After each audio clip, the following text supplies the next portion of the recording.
Hello बच्चों, वत्स education में आप सभी का स्वागत है। ये सेकंड वीडियो है फर्स्ट चैप्टर की। फर्स्ट वीडियो में हमने लास्ट में जो कवर किया था वो था जनसंख्या वृद्धि के घटक। जो घटक थे वो दो प्रकार के बताए गए थे, प्राकृतिक घटक और अभिप्रेरित घटक। प्राकृतिक घटक में वो जनसंख्या आती है जो जन्म दर के कारण और मृत्यु दर के कारण बढ़ती है। दूसरा है अभिप्रेरित कारक, जिसमें लोग एक स्थान से मोटिवेट होके या आकर्षित होकर किसी दूसरे स्थान पर चले जाते हैं। तो जिस स्थान से जनसंख्या जाएगी वहाँ की जनसंख्या कम होगी और जहाँ पर जाएगी वहाँ की जनसंख्या ज़्यादा हो जाएगी। तो ये दो घटक थे, प्राकृतिक और अभिप्रेरित घटक। उसके बाद हम आज बात करेंगे जनसंख्या वृद्धि की अवस्थाएं। जनसंख्या वृद्धि की 4 अवस्थाएं बताई गई हैं। अब इन अवस्थाओं को हम स्टेप बाय स्टेप देखेंगे कि कौन सी अवस्था में क्या बदलाव आया। जो पहली अवस्था थी प्रावस्था 1, उसका जो टाइम पीरियड था वो 1901 से 1921 के बीच का माना गया है। इस काल में जो जनसंख्या थी वृद्धि हुई थी वो स्थिर अवस्था माना गया, मतलब ना वहाँ पर जनसंख्या बढ़ रही थी और ना घट रही थी, एक ही स्थान पर डटी हुई थी। यदि लोगों का जन्म हो रहा है तो साथ साथ मृत्यु भी चल रही है।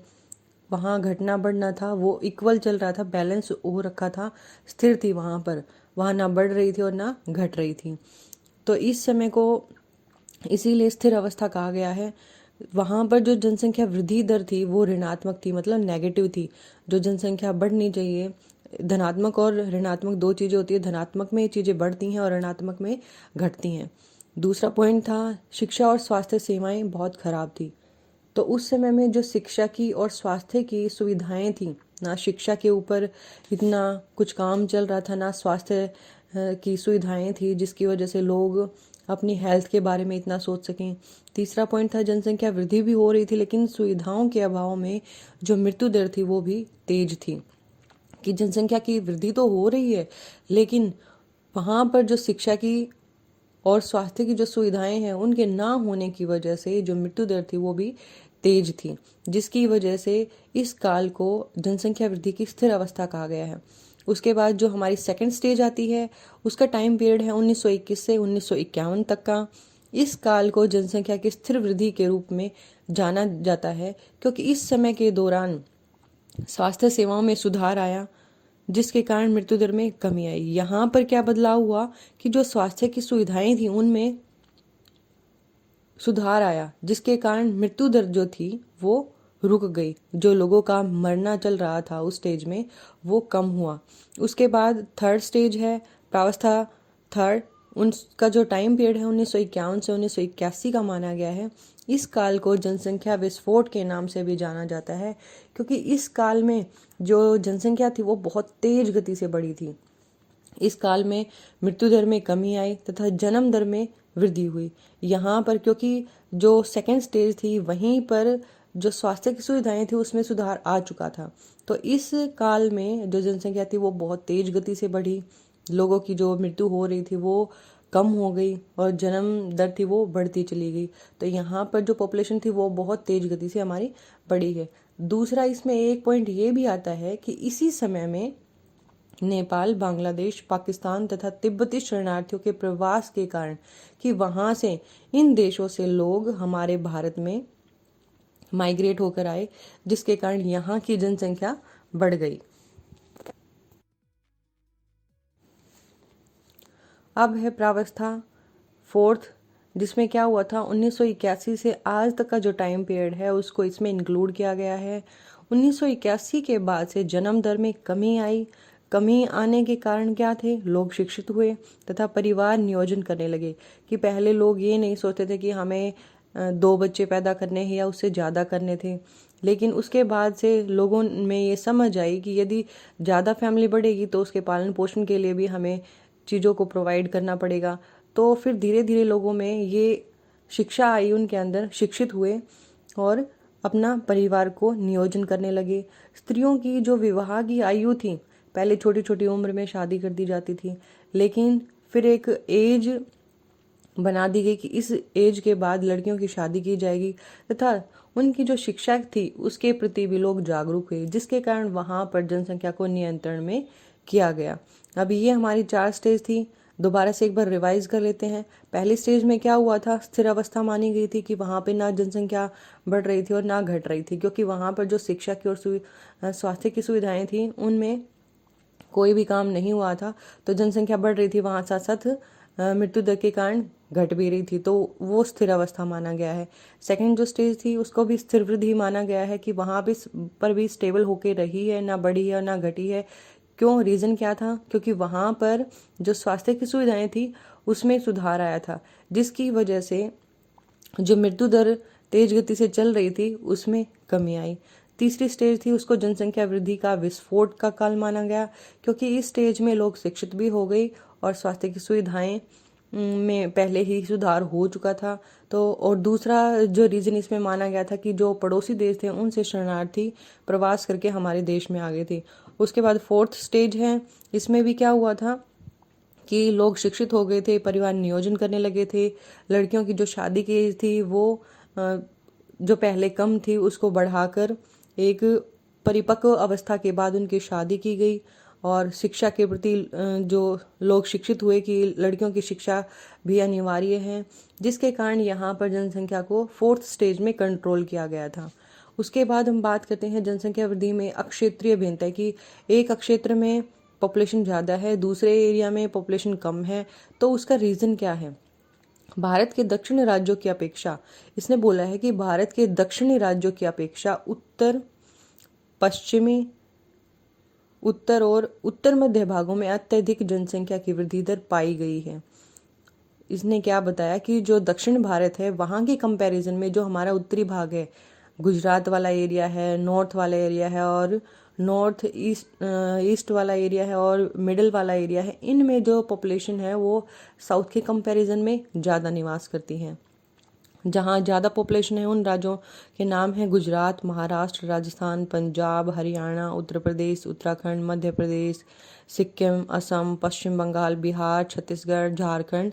इनमें जो औसत वृद्धि दर बताई गई है वो 20 से 25% तक रही है, जबकि दक्षिण भारत वाला जो एरिया है, जैसे जो स्टेट इसमें आती हैं केरल, कर्नाटक, तमिलनाडु, आंध्र प्रदेश, उड़ीसा, पांडिचेरी एवं गोवा, इन राज्यों में जो पॉपुलेशन की वृद्धि दर है परसेंटेज में वो 20% से ज़्यादा नहीं गई है।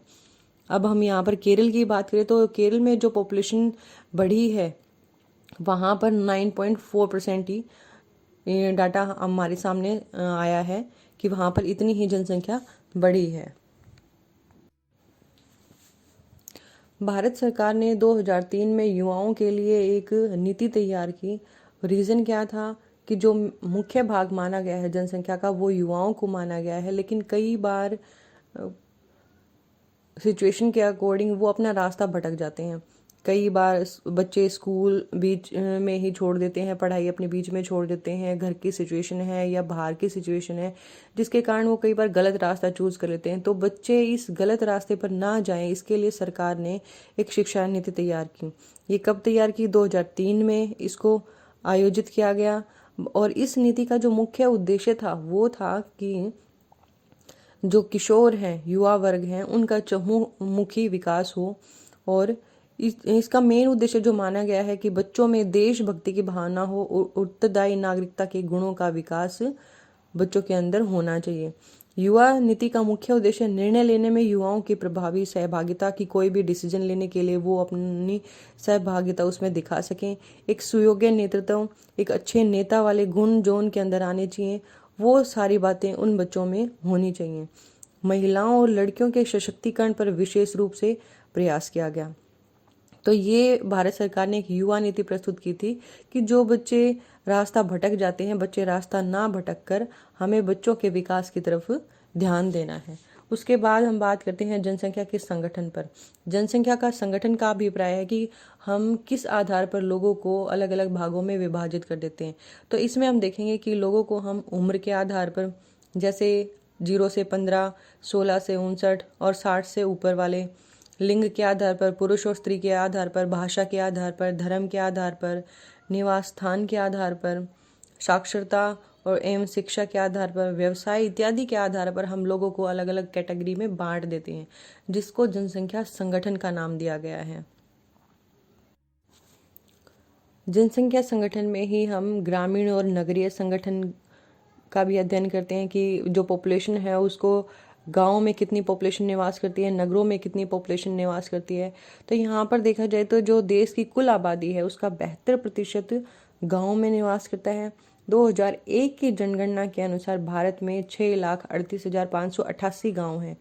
भारत की ग्रामीण जनसंख्या के अनुपात में जो नगरीय जनसंख्या है वो 27.8% नगरों में निवास करती है, 72% है वो गाँव में निवास करती है और 27.8% जनसंख्या है जो नगरों में, शहरों में निवास करती है। उसके बाद भाषा के आधार पर लोगों को बांटना। आधुनिक भारत के संविधान में 22 भाषाएं अनुसूचित हैं और अनेक भाषाएं गैर अनुसूचित हैं, मतलब जो लोकल लैंग्वेज हैं वो संविधान में इंक्लूड है ही नहीं। अनुसूचित भाषाओं में हिंदी बोलने वालों का जो परसेंटेज है वो 40.42% है और सबसे जो छोटा वर्ग माना गया है, जो सबसे कम बोली जाने वाली लैंग्वेज है वो कश्मीरी या संस्कृत बोलने वालों की है, जो परसेंटेज में 0.1% है। उसके बाद भाषाई वर्गीकरण। जो भाषा परिवार हैं, भारतीय भाषाओं के बोलने वालों को 4 भाषा परिवारों में बांटा गया है। इन भाषा परिवारों को बोलने वालों की जो परसेंटेज में संख्या है, ऑस्ट्रिक भाषा परिवार बोलने वालों की संख्या 1.38% है, द्रविड़ बोलने वालों की संख्या 20% है और चीनी तिब्बती भाषा को बोलने वालों की प्रतिशत में संख्या 0.85% है। और सबसे ज़्यादा जो भाषा बोली जाती है वह भारतीय यूरोपीय भाषा है, जिसको बोलने वालों की परसेंटेज में संख्या 73% है। उसके बाद है धर्म के आधार पर संगठन बनाना।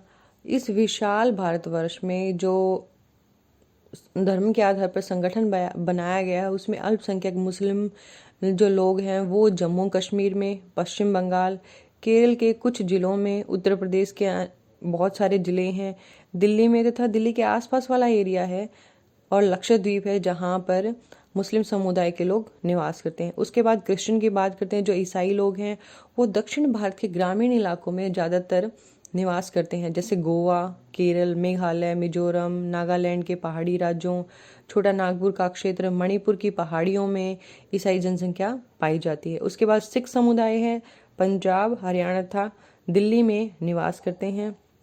और सबसे छोटा जो धार्मिक समूह माना गया है वो जैन और बौद्ध धर्म का है।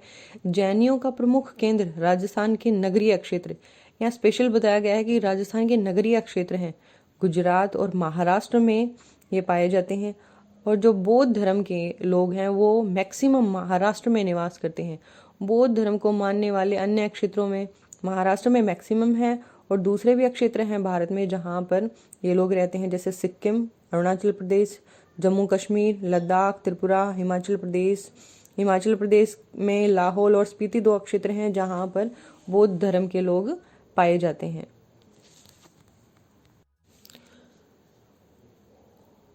उसके बाद श्रमजीवी जनसंख्या का संगठन है कि काम करने वाले लोगों के आधार पर जनसंख्या को संगठित किया गया है, बांटा गया है। भारत की जनसंख्या को आर्थिक स्तर के आधार पर 3 भागों में बांटा गया है, जिसमें मुख्य श्रमिक, सीमांत श्रमिक और अश्रमिक हैं। ये श्रमिकों की 3 कैटेगरी बताई गई हैं। अब इसमें हम एक एक को स्टेप बाय स्टेप देखते हैं। मुख्य श्रमिक कौन होते हैं? मुख्य श्रमिक उसे कहा जाता है जो एक वर्ष में कम से कम 183 दिन काम करता है।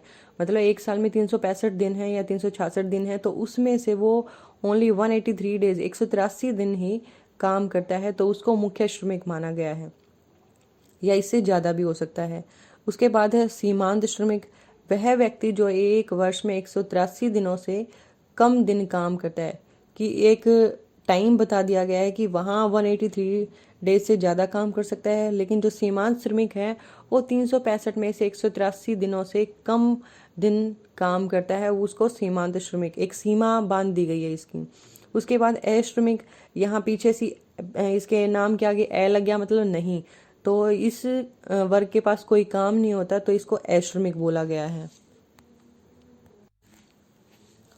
ये चैप्टर हो गया हमारा कंप्लीट। और अब इस चैप्टर में जो मेन बातें हैं, कौन कौन सी जो मेन पॉइंट निकल के आए हैं, एक बार उनको और देख लेते हैं। मुख्य बातें हैं, एक बार उनका और रिवीजन कर लेते हैं। सन 2011 की जनगणना के अनुसार भारत की कुल जनसंख्या 121.2 करोड़ मानी गई है। 2001 में ये 102 करोड़ थी और 2011 में ये 121 करोड़ हो गई। जनसंख्या की दृष्टि से भारत का विश्व में दूसरा स्थान है। पहले स्थान पर कौन है? चीन है, और दूसरे स्थान पर भारत का स्थान आता है। विश्व में प्रत्येक 6 व्यक्तियों में से एक भारतीय की, कहने का मतलब है कि हम पूरे वर्ल्ड में से यदि लोगों को उठा के देखें तो 6 लोगों में एक भारतीय मिलेगा। सन 2011 की जनगणना के अनुसार भारत में औसत जनसंख्या घनत्व 328 व्यक्ति प्रति वर्ग किलोमीटर है, कि एक वर्ग किलोमीटर के अंदर कितने लोग निवास करते हैं? 328 लोग वहां पर निवास करते हैं। सर्वाधिक जो सबसे ज़्यादा घनत्व माना गया है बिहार राज्य का माना गया है कि एक वर्ग किलोमीटर के एरिया में 1102 व्यक्ति निवास करते हैं, और सबसे कम अरुणाचल प्रदेश का है जहां पर 17 लोग एक वर्ग किलोमीटर एरिया में मिलते हैं। उसके बाद सन 2011 की जनगणना के अनुसार भारत में सबसे अधिक जनसंख्या, वहाँ घनत्व की बात हो रही थी, यहाँ पॉपुलेशन की बात हो रही है कि जो पॉपुलेशन है वो सबसे ज़्यादा कहाँ पर पाई जाती है? तो यूपी, जो उत्तर प्रदेश का एरिया है, वहाँ पर सबसे ज़्यादा जनसंख्या है। और कितनी है? लगभग 20 करोड़ के आसपास ये जनसंख्या है। उसी के अनुसार ही 2011 के जनगणना के अनुसार भारत में केंद्र शासित प्रदेश, सबसे ज़्यादा पॉपुलेशन जो राज्यों में थी वहाँ यूपी का नंबर था। और अब केंद्र शासित प्रदेश की बात करें तो दिल्ली में सबसे ज़्यादा पॉपुलेशन निवास करती है। और जो प्रति वर्ग किलोमीटर की बात है तो उसमें भी 11,297 व्यक्ति एक वर्ग किलोमीटर क्षेत्र में निवास करते हैं। सन 2011 की जनगणना के अनुसार भारत में जनसंख्या वृद्धि 1.76 प्रति वर्ग की गई है, कि एक वर्ग किलोमीटर के एरिया में जो पॉपुलेशन की वृद्धि हो रही है वो 1.76% में है। ये परसेंटेज में बताई गई है। सन 2011 की जनगणना के अनुसार भारत में नगरीय जनसंख्या 7 करोड़ है, कि नगरों में जो पॉपुलेशन निवास करती है वो 7 करोड़ पॉपुलेशन ऐसी है जो नगरों में निवास करती है। Thanks for watching video. आपको वीडियो अच्छी लगी तो लाइक कीजिए, अपने दोस्तों के साथ शेयर कीजिए। कोई डाउट है तो कमेंट बॉक्स में लिखिए, वहाँ आपकी कमेंट का ज़रूर उत्तर दिया जाएगा। और यदि आप फर्स्ट टाइम चैनल पे आए हो तो इसको सब्सक्राइब कर लीजिए, ताकि जब भी कोई नेक्स्ट वीडियो आएगी तो उसका नोटिफिकेशन आपको मिल जाएगा। Thank you.